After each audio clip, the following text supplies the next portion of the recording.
Lebitiye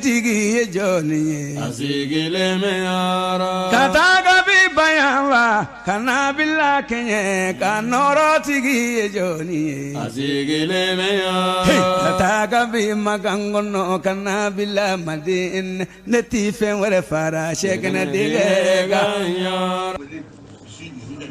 شستار تقول شيخ تجاني كون تقالون نمبلا نغا شيخ تجاني فاتولن غو شستار يمينغا كوفي نينما يانا بس ابين كاتا سامبي ورو يغنابو شستار دكيرا الشيخ سيدي محمد الأخضر الشيخ سيدي محمد الأخضر كشيخوي وقال الشيخ سيدي محمد الأخضر الشيخ سيدي محمد الأخضر والذي حملت رسالته الشيخ طه الشيخ سيدي أحمد التجاني عن محمد صلى الله عليه وسلم يطلب بها الشيخ حمد ودي تشين تا كاولني تشين كابو شيخ ستار بولو وفنا ياسرو كابو كرا كابو شيخ تجاني بولو شيخ تجاني ياسرو كرا صلى الله عليه وسلم بولو على تشين تا كان شيخنا حماه الله منيناي وما كان في طلبه ما يزيد على ما يقارب ayaminga jana nyinina abe masuriya sambi sabanyo gonnana be masuriya ola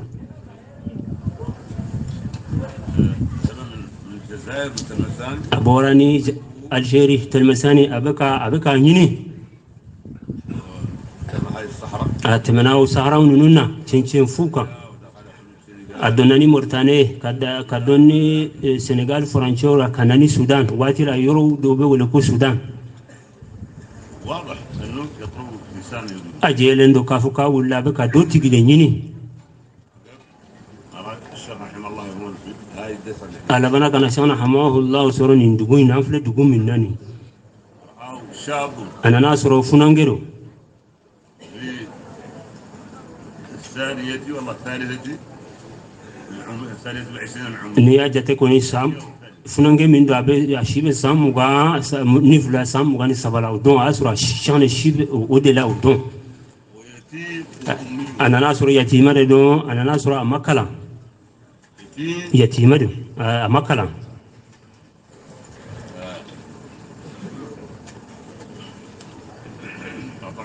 ay do ka nofe وبلعلو الدار الأمان اللي عنده أي الدنيا شيء من بابلو أيو لسام يا دام يا لسام بعدما توفرت لديه أنه هو صاحبه تمامي أيادون أي نانا تيجين كان سورة كافوكو نيند يا تيجي كوشان ده يا تيجي الأمان دنيا كالفان دين كودي دين كودي دو وعليه التحفظ تنغبا على كسب تنغبا على أي أتديني شكاية إلى أتديني إلى أتدي ما مناتي ناتي لما يرى تي ولا أدى هذه صاحبها حتى حقق أنه هو صاحبه أي رما دي أتيجي لما ما فاير ياتيجي كان كادون كفوكون إندي ياتيجي أي داما أي كلام الشيخ محمد الأخضر أن صاحبه اللي كانت هو هذا الشيخ الأخضر يا أفواك كلندهم بلد لينينا كالتهم ولا كما من يني شيء من بالي بلو دنيا شيء من بالو أتيجي دفلني وعلنا مثلا هنا أي أفواك كلندهم بيننا يا أن صاحبه اللي يطلبه وهو مراده هذا الرجل قال ولا كما من يني أكم مراده ليني رما من يه وين ينشين ده أنه أي الشيخ الأخضر الشيخ الأخضر بك كما ما أتى هنا لهذه الأرض قال من لمني نايا نوما وريو نينشينكو هو أنا نينشين ده كما ما لديه لهذا الرجل عليه نفهمه فهم بالي بلو وليه نينشين ده تاي هذا الشاب الصالح نفهمك كوني أولو علينا كفهم بيه نفهمك إنتاي لأهل زمانه funanga inda yaka wati mausanga ma wati mautai ale rukun shi Allah hadar na ka fembe ni chain funanga inda tai والشاب هو اللي funanga inda yaka wati mautai اسمعك alibu تلميذ الشيخ سيدي محمد الأخضر alibu ya Sheikh Said Muhammad Akhdar ka kalanden dobolo قال له محمد عبد الرحمن ولا المختار القلاوي ومن بولكم محمد عبد الرحمن ولا المختار القلاوي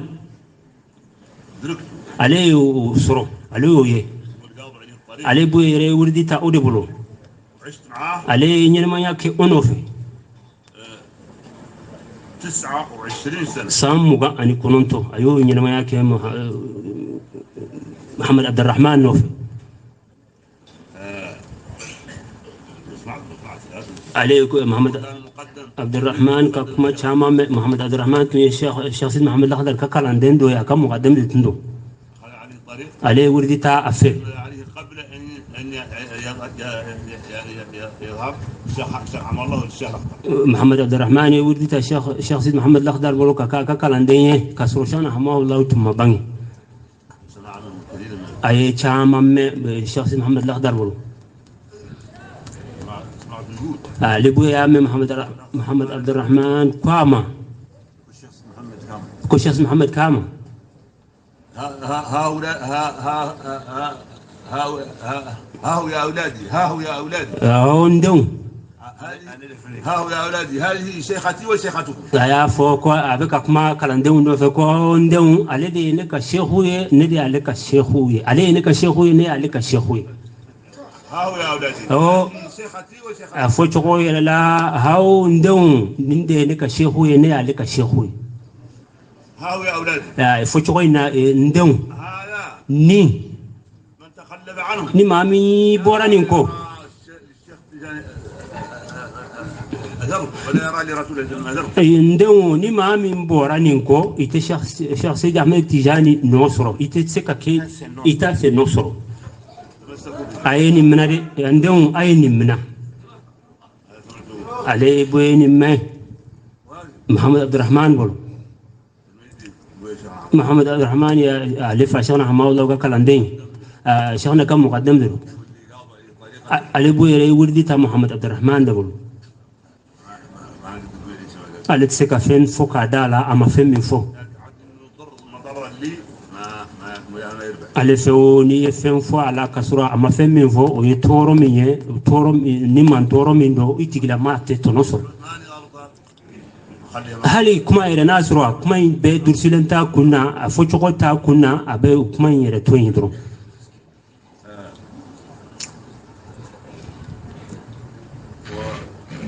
أدى الإنسان اللي هو الشيخ الأخضر دنيا كلفة من باب الآيات دي شيخنا حماه الله الشيخ رحمه الله معه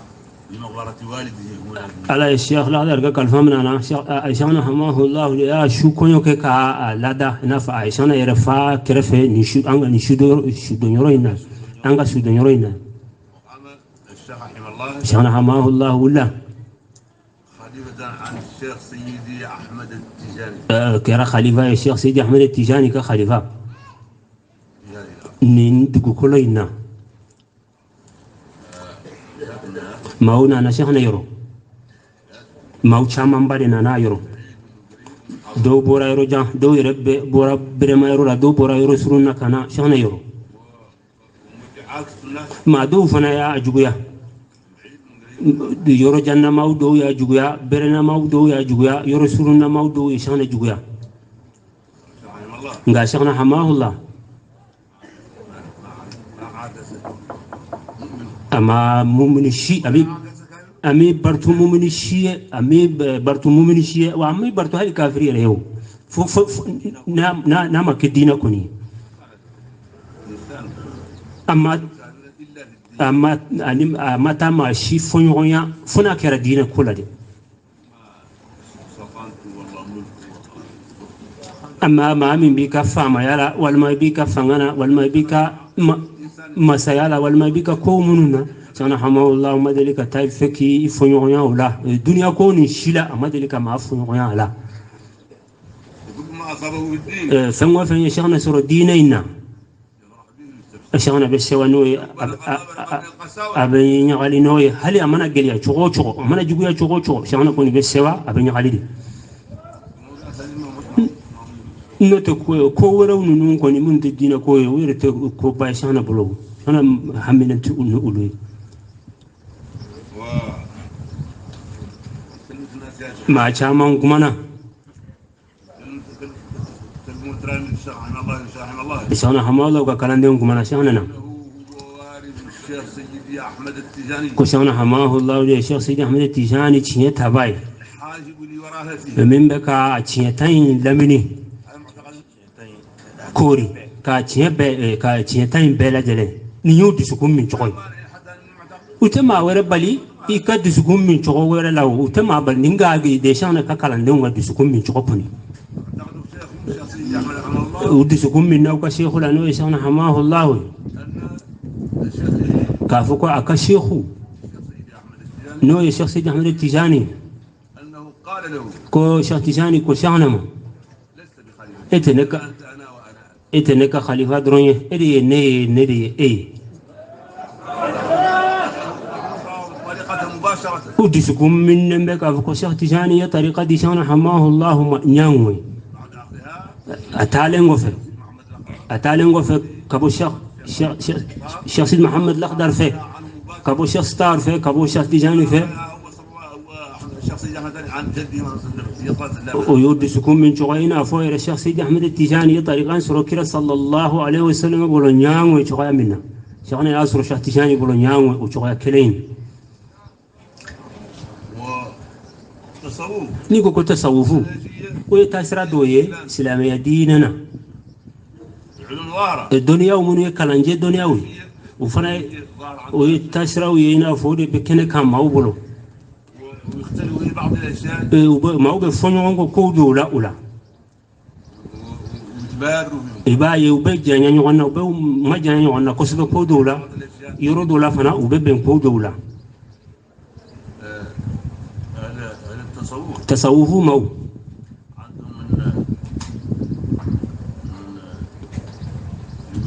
لف كافوكو والجيا خاتم ده والجيا لا إنا فونا بنيمايا ناتي من بعد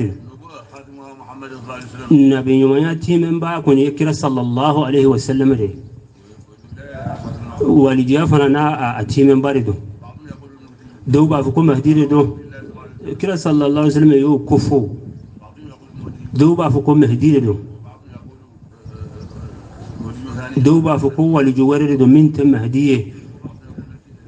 دورو فنا بفهم ورفو ما هو ده بفهم يونكو ويرون نونا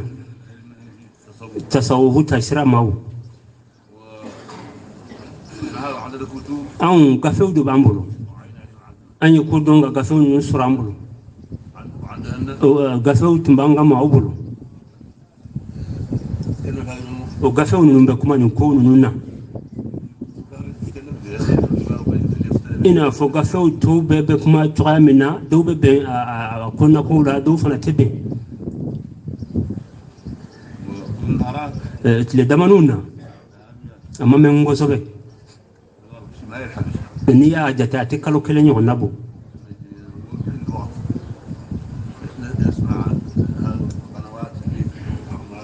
alede tora wati chama abtuka me telew nunu nyona nunu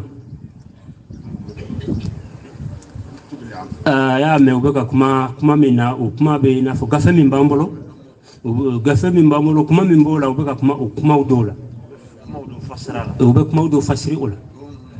ubuti gila mauto fo ko karsala kauni nyona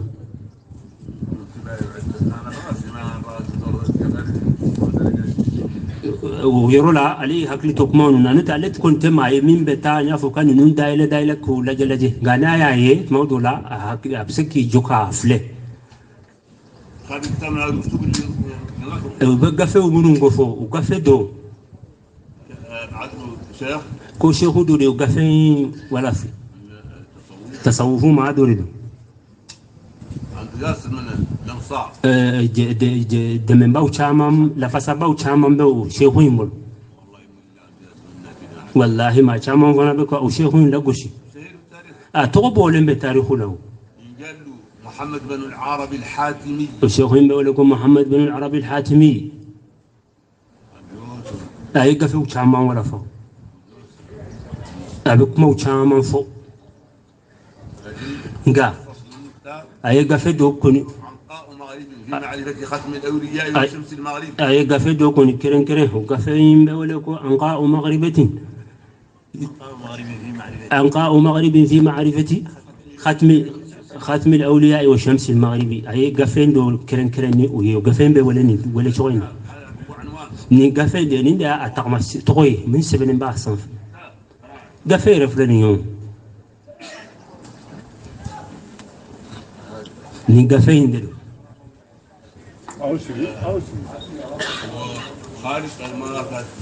gafe benga iba fo a manchante gafe be nga mun ngoni lasluman ya koro man ngoni manchan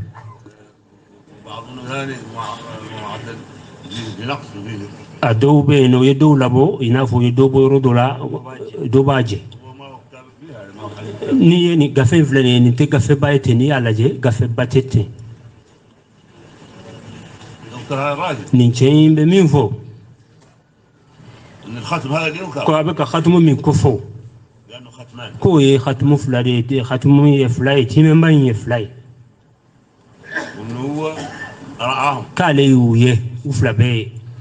رؤيه yelila ye barzakhu yelila تحقق من العمل nga min baburo utigen kangoni ba abulo hali bayro القرن الخامس ale chain be ka jate ni ya jate anana ben san keme durna inda ma chain tumbe watu ndela ani ayi dota kabo keme worna ina tumbe no founden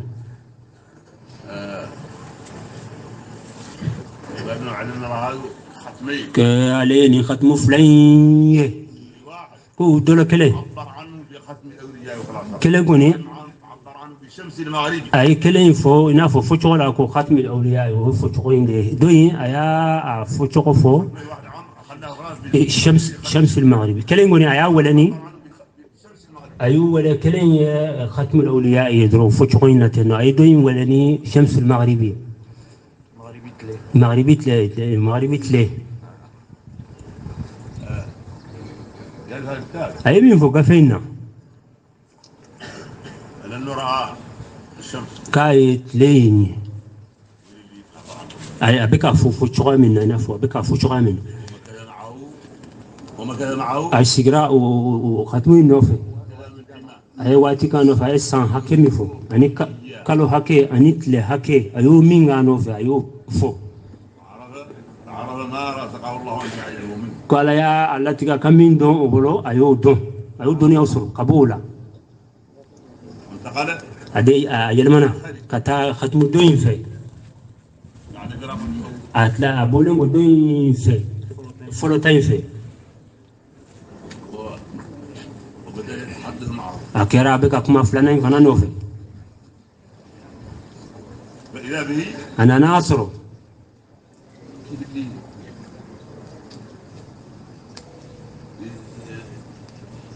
كان كلام abeka kuma nofe choya minna يطلب منه ay nafa beka nyina fe انه يستحال ka choya unu sutra beka kuma nofe kuma choya nga kana choya labo ka choya unu sutra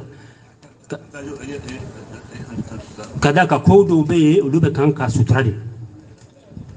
قالوا مش الكلام اللي قالوا يقول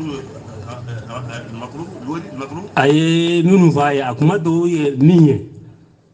يقول له ردني بنداء تسلم abeka fa insegini sutrali fini kandatugo ndatugo ni sutra ne انا الختم ko ne de khatmu yo لا ولي بعد waliju tene kofe لا ولي بعد waliju were tene kofe ولا حامل لعهدي ma shi te seka nga ne ga daraputa ولا حامل لعهدي ma shi te seka ga ahdi abikomi akati mogo seka ne ka chieta بفقدي ni ne ten تقال الدول وتلحق الاخرويات بالاوائل duniya ni dali ube ban ube ta fara duniya be sela haram tigilama be kan sebe abe ni gafeina قالها الراجل ni jengo هذا الاخير هذا ko khadmu labantain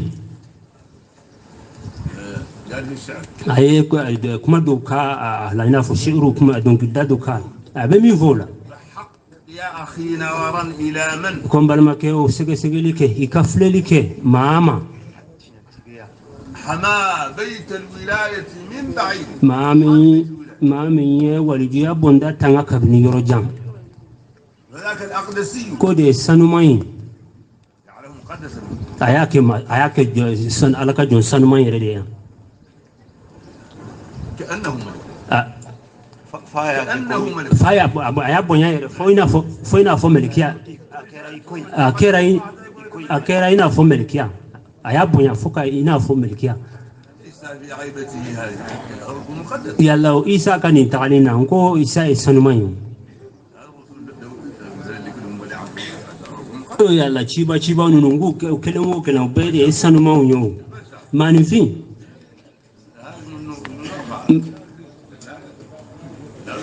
ne ala ye munu makorta kama korta di munu ma ulu ye pes malaika bonyango abena ke malaika bonyango بعض أخص من بعض الملائكة ay udronte ko malik chiba udo be u keren keren mbe katene malik ya ukon